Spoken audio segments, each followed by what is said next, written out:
So now we're going to talk about air resistance, which is really just a special case of friction. Air resistance, or the force of air resistance, which we give the symbol F sub air when we're writing about it in equations. Air resistance is actually one of the most complicated types of forces. And that's because air resistance depends on several different factors. It depends on the surface area of the object, how fast an object is moving, and the air density. And if I increase any one of those three, I increase the air resistance.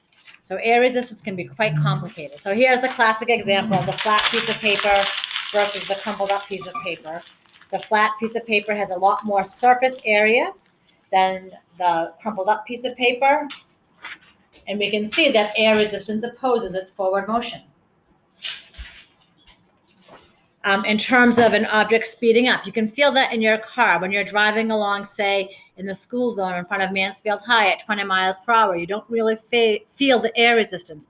But when you go on the highway and you're going 65 miles per hour, you can feel that air resistance opposing your motion.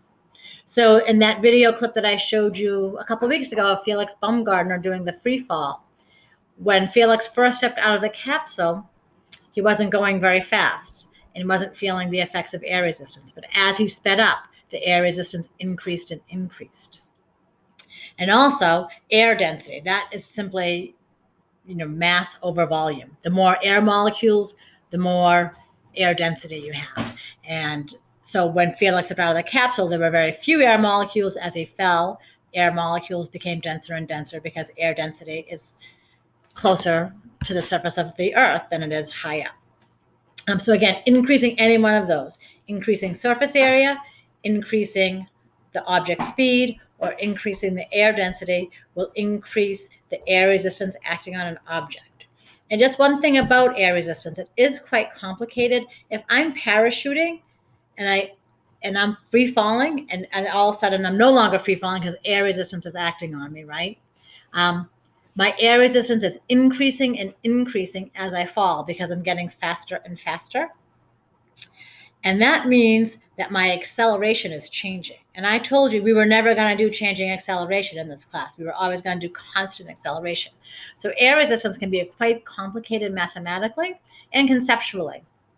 But if I am an object, let's say I've jumped out of an airplane and I'm free falling, and then air resistance starts to increase, at a certain point, my air resistance force equals my force of gravity that's pulling me down, and I stop speeding up.